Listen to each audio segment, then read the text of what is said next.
Okay, so up to last lecture we completed charge and properties of charge. Okay, in this lecture we will discuss next bit of charge and that is method of charging. Okay, मतलब इसमें हमें क्या study करना है, देखो अब कोई भी अगर न्यूट्रल बॉडी हो तो उसे चार्ज कैसे किया जाता है.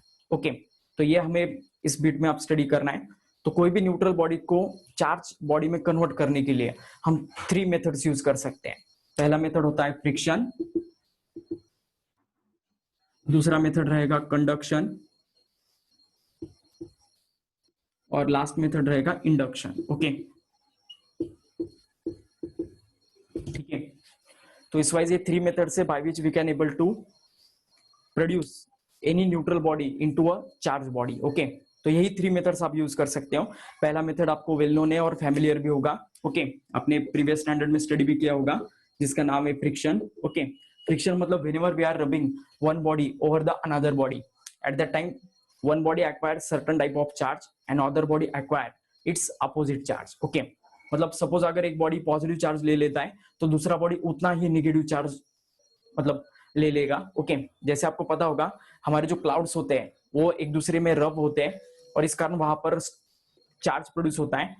ओके, और ये जो चार्ज का मेथड होता है, ये जो क्लाउड्स का चार्जिंग का जो मेथड होता है वो फ्रिक्शन मेथड होता है. क्योंकि आपको पता होगा जो हमारे क्लाउड्स होते हैं उनका डेंसिटी अलग अलग होता है और अलग अलग लेयर जो होते हैं क्लाउड्स के वो एक दूसरे के ऊपर रब होते हैं और इस फ्रिक्शन की वजह से ओके वहां पर चार्ज प्रोड्यूस होता है. So that method of charging is called as friction. Okay, या फिर आपको भी पता होगा आप जब स्कूल में बहुत सारे बच्चे खेलते रहते हैं स्केल के साथ, स्केल को वो रब करते हैं अपने हेयर्स के ऊपर और उसके बाद उसके ऊपर चार्ज डेवलप हो जाता है और वो फिर अगर कोई भी स्मॉल पीसेस ऑफ पेपर अगर हम उसके पास लेके जाते हैं तो वो अट्रैक्ट होने लगते हैं. Okay, this concept is called as static electricity. Okay, और ये प्रोड्यूस होता है due to the friction. Okay, तो ये फर्स्ट मेथड है फ्रिक्शन.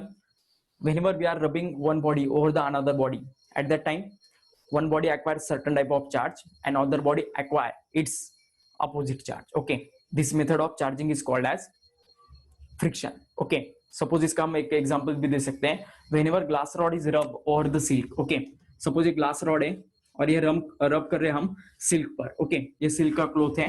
तो at that time glass rod acquires positive charge and silk acquires negative charge. Okay, तो इस फ्रिक्शन का स्पेशलिटी क्या होता है, मतलब जो दो बॉडीज हम रब कर रहे हैं, जो बॉडी रब कर रहे हैं हम उसके ऊपर जनरल पॉजिटिव चार्ज आता है और जिस बॉडी पर रब कर रहे हैं हम उस बॉडी पर नेगेटिव चार्ज डेवलप होता है. So when glass rod is rub over the silk, glass rod acquire positive charge and silk acquire negative charge. Okay, तो इसे याद रखिएगा. और भी हम कह सकते हैं कि सपोज अगर ये glass rod positive charge acquire कर रहा है मतलब इसने इलेक्ट्रॉन डोनेट किए हैं और ये जितने इलेक्ट्रॉन डोनेट करेगा उतने ही इलेक्ट्रॉन सिल्क गेन कर लेता है. सपोज इसने 2 इलेक्ट्रॉन डोनेट किया है. ओके, तो इसके ऊपर +2 ही चार्ज डेवलप हुआ तो उतने ही 2 इलेक्ट्रॉन ये सिल्क गेन करने वाला है. तो इसके ऊपर -2 ही चार्ज आएगा. तो इनके बीच में चार्ज का लॉस कभी भी नहीं होता है. ओके, दैट्स व्हाई हम चार्ज कहते हैं कि कंजर्व होता है चार्ज. मतलब ये जितने इलेक्ट्रॉन डोनेट करेगा उतने ही इलेक्ट्रॉन ये गेन करता है. ओके, मतलब यहाँ पर चार्ज का लॉस नहीं होता है. That's why charge shows the conservation property. Charge neither be created nor be destroyed. Okay, मतलब यहाँ पर हम चार्ज क्रिएट नहीं किया है, जस्ट रीडिस्ट्रीब्यूट किया है. ओके, मतलब ये अगर -2 ही चार्ज अगर हम फिर से वापस ये 2 इलेक्ट्रॉन अगर यहाँ पर चले जाते हैं तो दोबारा ये न्यूट्रल हो जाता है प्रोसेस. ओके, तो यहाँ पर सिर्फ रीडिस्ट्रीब्यूशन ऑफ चार्ज होता है. Okay, that's why charge shows the conservation. Okay, so this is the first method of charging called as friction. Okay, इसके बाद नेक्स्ट मेथड है जिसे कहा जाता है कंडक्शन. ओके, कंडक्शन मतलब कोई भी अगर न्यूट्रल बॉडी को अगर हम चार्ज करना चाहते हैं. ओके, सपोज ये बी न्यूट्रल बॉडी है. ओके, और ये ए चार्ज बॉडी है. ओके, ए के ऊपर चार्ज है और बी के ऊपर कोई भी चार्ज नहीं है, न्यूट्रल है. ओके, तो अगर हम बी को कांटेक्ट में लाते हैं ए के. Okay, if you are creating some contact between A and B. Okay, तो एट दैट टाइम ए का चार्ज बी पर चला जाता है. ओके, मतलब कंसेप्ट क्या है देखिएगा, जब कभी भी कोई बॉडी चार्ज एक्वायर कर लेता है तो उसके ऊपर कुछ पोटेंशियल डेवलप होता है. मतलब ये बॉडी के ऊपर चार्ज नहीं है, मतलब ये बॉडी 0 पोटेंशियल पर है. ओके, इस बॉडी पर कोई भी पोटेंशियल नहीं है, लेकिन ये बॉडी जैसे ही चार्ज एक्वायर कर लेता है इसके ऊपर कुछ पोटेंशियल डेवलप हो जाता है. ओके, तो जब कभी भी कोई पोटेंशियल हाई पोटेंशियल वाला बॉडी लो पोटेंशियल बॉडी के साथ कांटेक्ट में आ जाता है तो अपना पोटेंशियल शेयर कर लेता है. ओके, तो ऐसा ये प्रोसेस होता है जिसे कंडक्शन कहा जाता है। तो ये बॉडी का जो चार्ज रहेगा ये इस बॉडी में ट्रांसफर हो जाएगा। ओके, मतलब देखिएगा, अगर ये दो बॉडीज का शेप सेम हो, मतलब इस बॉडी का जो रेडियस है, सपोज ये एक स्फीयर है, okay, A is the sphere और बी भी एक स्फीयर है, अगर इन दोनों का भी रेडियस सेम है तो charge at the time half half distribute हो जाएगा। ओके, मतलब इसके ऊपर जो, अगर ये दोनों का साइज सेम है, okay, if both the spheres having same radius at the time charge is distributed equally among this to spheres. Okay, मतलब इसके बाद आफ्टर कंडक्शन इसका डायग्राम कैसा रहेगा, इसके ऊपर भी आधा चार्ज आएगा, इसके ऊपर भी आधा चार्ज आएगा, लेकिन ये कब होगा, जब दोनों का साइज सेम हो तब। ओके, लेकिन ऐसा जरूर नहीं कि हमेशा आपको ऐसी बॉडी मिले कंडक्शन करते वक्त जो बॉडी का साइज सेम हो, साइज इनका डिफरेंट भी हो सकता है। ओके, तो अगर एक बॉडी का साइज ए है, आर ए है रेडियस, और दूसरे का अगर आर बी है, ओके, तो एट द टाइम इसके ऊपर जो चार्ज रहेगा क्यू ए और ये क्यू बी, ये डायरेक्टली प्रोपोर्शनल होता है उसके रेडियस के साथ। मतलब अगर हम दो स्पीयर्स को कंडक्शन कर रहे हैं, ओके, एक स्पीयर बड़ा है एक स्पीयर छोटा है, ओके,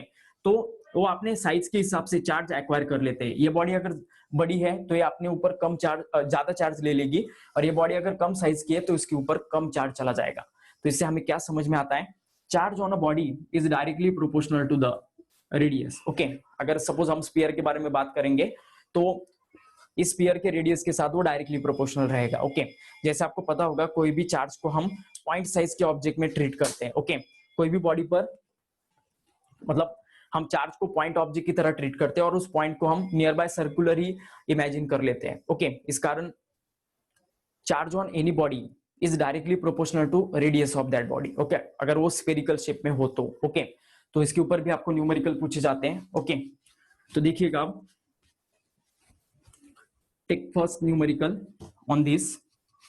तो इसे हम, ये प्रोपोर्शनलिटी से हम क्या फॉर्मूला बना सकते हैं, okay, Q A by Q B, Q A by Q B is equal to R A by R B. Okay, so this is the relation we have to use to solve the questions on conduction. Okay, तो देखिएगा आप, इसके ऊपर एक question दिया है, दो spheres हैं, दो स्पीयर्स पर कुछ चार्ज दिया है 25 coulomb and 15 coulomb. Okay, suppose ये दो स्पीयर्स हैं, ये पहला वाला स्पीयर है जिसका रेडियस दिया है आपको 10 सेंटीमीटर। ओके, और ये दूसरा स्पीयर है जिसका रेडियस दिया है आपको 30 सेंटीमीटर। ओके, और ये ए स्पीयर है जिसके ऊपर चार्ज है 25 कूलम, और ये बी स्पीयर है जिसके ऊपर चार्ज है 15 कूलम। ओके, तो देखो अब आफ्टर कनेक्शन आपको इनका चार्ज निकालना है। ओके, ये डायग्राम निकलेगा और क्वेश्चन निकालना है, find the charge after the connection. Okay, after connection A पर कितना चार्ज होगा और आफ्टर कनेक्शन बी पर कितना चार्ज होगा, ये हमें निकालना है। Q A and Q B we have to find out. Okay, तो सियर ये भी प्लस चार्ज है, ये भी प्लस चार्ज है, तो पूरे सिस्टम का चार्ज कितना रहेगा, कंबाइन अगर हम करते हैं, मतलब याद रखना दोनों भी जो चार्जेस है ना, उनके एडिशन से ज्यादा चार्ज कोई भी स्फीयर एक्वायर नहीं करेगा, उससे कम ही करेगा। उसमें से कुछ पार्ट ये ले लेगा तो कुछ पार्ट ये लेने वाला है। ओके, मतलब इन दोनों चार्ज का अगर हम एडिशन करते हैं तो इसे चार्ज ऑफ सिस्टम कहते हैं हम। Okay, so charge of system is given by 15 plus 25, तो आंसर आएगा 40 कूलम। ओके, तो टोटल चार्ज इस सिस्टम का होगा 40 coulomb. Okay, is it okay and clear to all of you. अब इस 40 कूलम का कुछ पार्ट ये स्फीयर एक्वायर करेगा और रिमेनिंग पार्ट ये स्फीयर एक्वायर करेगा। ओके, तो हम कहते हैं कि पहले स्फीयर ने जो एक्वायर किया हुआ चार्ज है वो x रहेगा, तो बताओ बी स्फीयर पर कितना चार्ज रहेगा। Tell me the answer of this question. मैं क्या बता रहा हूं, देखो आप, पूरे सिस्टम का चार्ज है 40 कूलम, उसका कुछ पोर्शन x आफ्टर कनेक्शन ए एक्वायर करेगा, तो रिमेनिंग पोर्शन बी एक्वायर करेगा। ओके, तो बताइएगा मुझे बी पर चार्ज कितना होगा इन टर्म्स ऑफ x।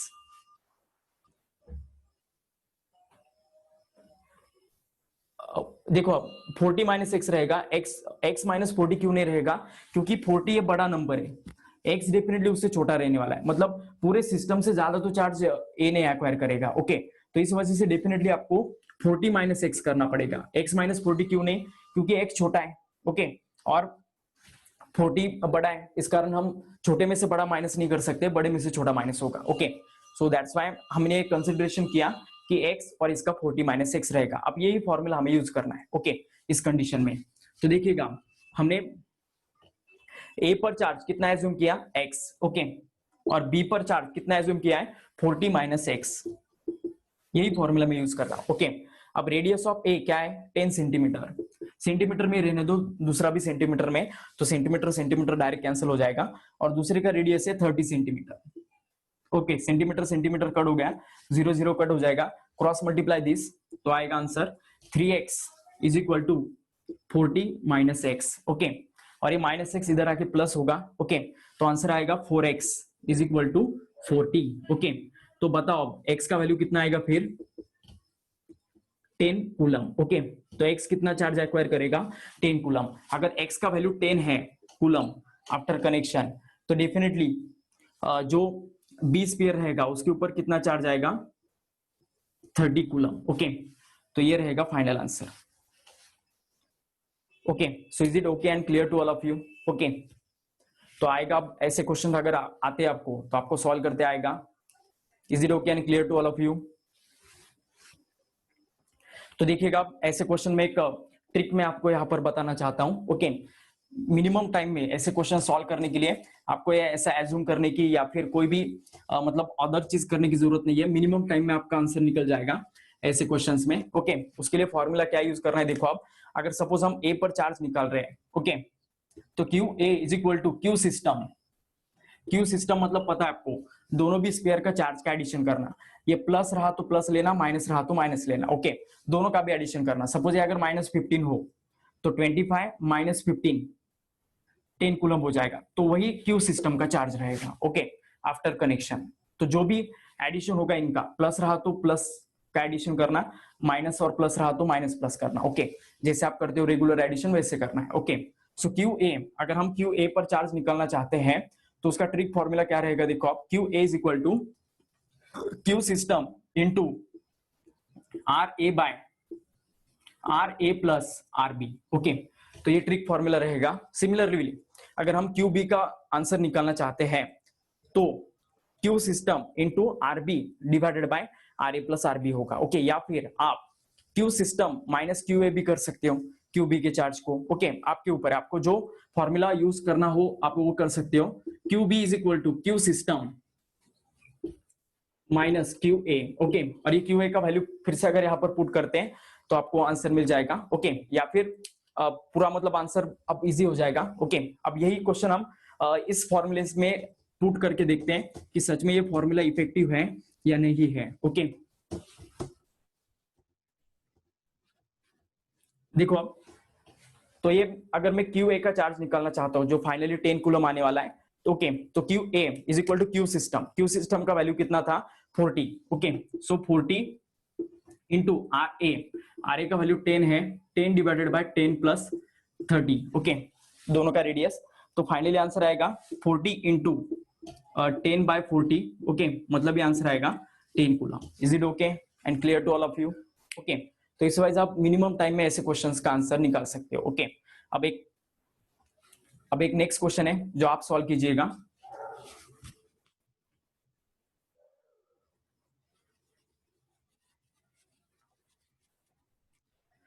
थोड़ा चेंज करके देता हूं डेटा आपको। इस क्वेश्चन में आप Q A and Q B find out करना है, ओके। ये पहला स्फीयर है जिसका रेडियस आर दिया है आपको, ओके, और इसके ऊपर चार्ज है 50 कूलम सपोज, ओके। और एक दूसरा स्फीयर है जिसके ऊपर 10 कूलम चार्ज है, -10 कूलम, ओके। और इसके ऊपर आपको रेडियस दिया है 3r, okay. Now find the charge on A and charge on B, okay, after connection. तो आफ्टर कनेक्शन आपको क्यू ए और क्यू बी का वैल्यू निकालना है, ओके। तो चलो सॉल्व कीजिएगा इसे।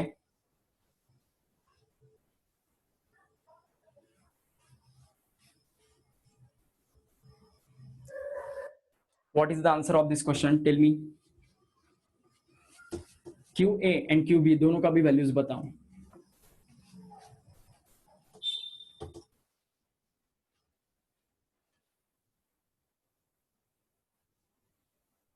Ten and 30, okay.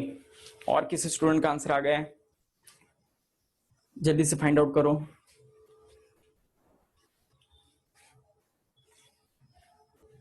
Ten and 30, okay, सभी का कॉमन आंसर आ रहा है, तो ठीक है।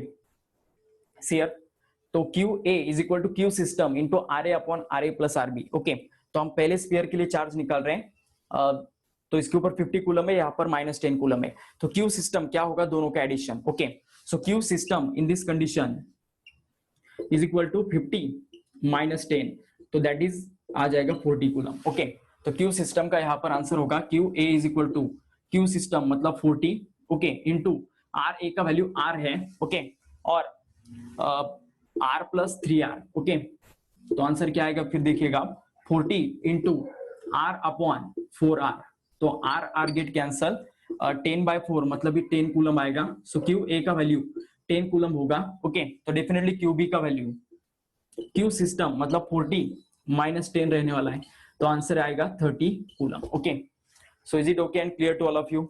आप कोई भी अगर क्वेश्चन आएगा आपको कंडक्शन पर तो सॉल्व करते आएगा। Is it okay and clear to all of you? Okay, okay, so सियर अब एक लास्ट मेथड बचा है, और जिसके बाद हमारा मेथड ऑफ चार्जिंग खत्म हो जाएगा, और उस मेथड का नाम है इंडक्शन। ओके, इंडक्शन ये वर्ड का अगर वर्ड टू वर्ड मीनिंग निकालते हो ना तो क्या रहता है मालूम है? Induction is the process by which without any contact we are developing something. Okay, मतलब एक दूसरे चीज में हम पहले चीज से कुछ अगर विदाउट एनी कॉन्टैक्ट अगर प्रोड्यूस करते हैं तो उसे इंडक्शन कहा जाता है। ओके, जैसे मैं भी अभी लेक्चर ले रहा हूं तो मैं जो नॉलेज है वो आपके मतलब ब्रेन में इंड्यूस कर रहा हूं। ओके, तो इस सेंस में हम ये वर्ड को यूज कर सकते हैं, विदाउट एनी कॉन्टैक्ट अगर किसी चीज में कुछ डेवलप होता है, so at that time we are using induction word. Okay, तो इंडक्शन यहीं पर नहीं, आपको बहुत सारी जगह पर आएगा, जैसे EMI इलेक्ट्रोमैग्नेटिक इंडक्शन। ओके, तो इंडक्शन ये वर्ड स्पेशली कब यूज किया जाता है?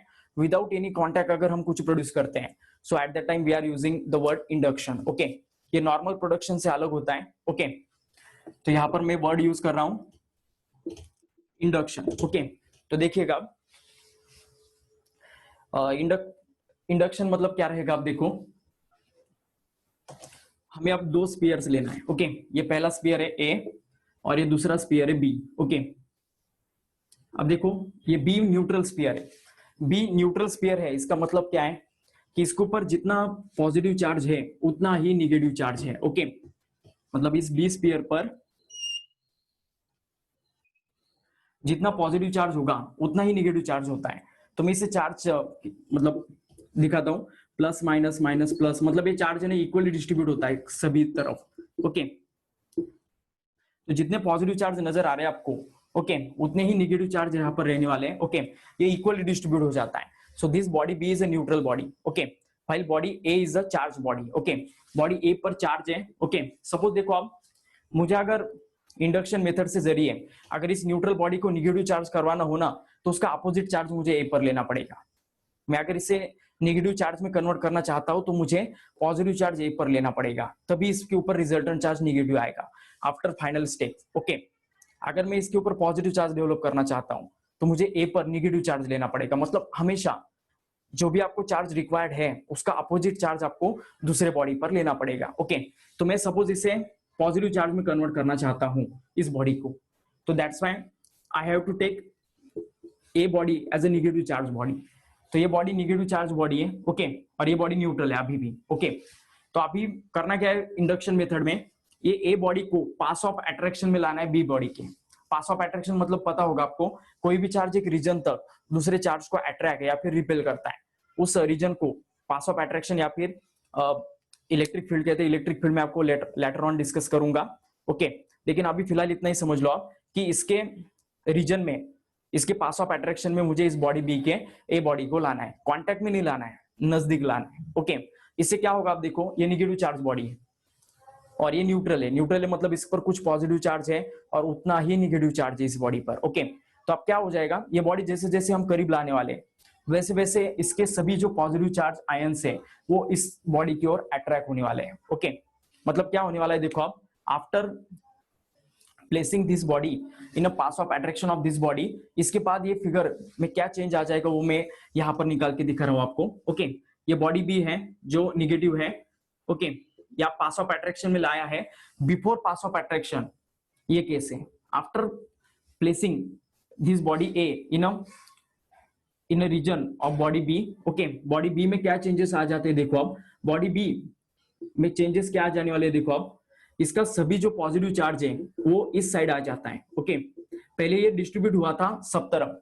ओके, पॉजिटिव नेगेटिव सब तरफ डिस्ट्रीब्यूट हुआ था, लेकिन जैसे ही इस बॉडी को हम इसके नजदीक लाते हैं बॉडी बी के, तो at that time body B में कुछ ऐसे चेंजेस आ जाते हैं। ओके, इसके जो पॉजिटिव चार्ज आयंस है ना, ये एक तरफ चले जाते हैं और नेगेटिव चार्ज आयन दूसरी तरफ चले जाते हैं। इसे चार्ज सेपरेशन कह सकते हैं हम। चार्ज सेपरेट हो रहा है यहाँ पर। ये बॉडी बी अभी भी न्यूट्रल है। ओके, ये बॉडी अभी चार्ज नहीं हुआ है, इसका चार्ज जस्ट सेपरेट हुआ है। ओके, अभी भी ये बॉडी न्यूट्रल ही है, समझ में आ रहा है। अभी अगर हम इसे चार्ज करना चाहते हैं, ओके, सपोज पॉजिटिव चार्ज करना है हमें, that's why we are taking negative charge here. Okay, तो इसके दूसरे साइड को आपको ग्राउंड करना पड़ता है। ग्राउंड मतलब जमीन के साथ इसका कांटेक्ट क्रिएट करना है। जमीन का पोटेंशियल 0 होता है, तो कोई भी चार्ज हो, अगर यहाँ पर प्लस हो तो प्लस का प्लस पूरा चार्ज निकल जाएगा, और माइनस हो तो माइनस का माइनस चार्ज पूरा जमीन में चला जाता है। ओके, और रिजल्टेंट ये बॉडी पर सिर्फ पॉजिटिव चार्ज रह जाता है। अब आप बोलोगे कि अगर हम इसका ग्राउंड के साथ कांटेक्ट करेंगे तो ये पॉजिटिव क्यों नहीं जाएगा? तो ये पॉजिटिव है ना, इंटरलॉक हुआ है यहाँ पर। ओके, नेगेटिव के साथ, तो ये पैक्ट हुआ है। ये चार्ज यहाँ से मूव भी नहीं करता है, यहीं पर रहेगा। ओके, ये एक मतलब कह सकते हैं कि हम नेगेटिव चार्ज में और पॉजिटिव चार्ज में एक अट्रैक्शन होता है। इस अट्रैक्शन की वजह से ये चार्ज इसे जाने नहीं देता है। ओके, और इस चार्ज में कुछ भी मतलब इंटरलॉकिंग नहीं है। इस कारण ये चार्ज अगर हम ग्राउंड के साथ कनेक्ट करते हैं तो ये पूरा का पूरा टर्मिनेट हो जाता है। और इसके बाद ये बॉडी का डायग्राम मैं यहाँ पर निकाल रहा हूं। इसके बाद ये बॉडी में पूरा का पूरा पॉजिटिव चार्ज रह जाता है। फिर अगर ये बॉडी हम निकाल भी देते हैं ना, तो इस बॉडी पर रिजल्टेंट चार्ज पॉजिटिव रह जाता है। ओके, तो इस मेथड को कहा जाता है मेथड ऑफ इंडक्शन। ओके, तो ये मेथड ऑफ इंडक्शन रहेगा। ओके, सो इस वे से बॉडी को चार्ज किया जाता है by the method of induction. Okay, ये वैसा ही प्रोसेस है जैसे आपको पता होगा, अगर कोई मतलब जो चीजें होते हैं ना, आपको घर के बाहर बेचने के लिए आते हैं। ओके, जो घंटी बजाकर बच्चों को बुलाते हैं। ओके, जैसे बहुत सारे चॉकलेट्स या फिर गोलियां बेचने वाले जो होते हैं गाड़ियों के ऊपर, घर के बाहर जो आते हैं वो बेल रिंग करते हैं। ओके, और उसका आवाज सुनकर छोटे बच्चे फिर घर के दरवाजे की तरफ चले जाते हैं। ओके, और जैसे वो बेल बजना बंद हो जाती है, वो फिर से अपने अपने घर में वापस लौट जाते हैं। ओके, तो ये वैसा ही केस है। ओके, जब तक ये रहेगा तब तक ये पॉजिटिव चार्ज इसकी ओर अट्रैक्ट करते रहता है।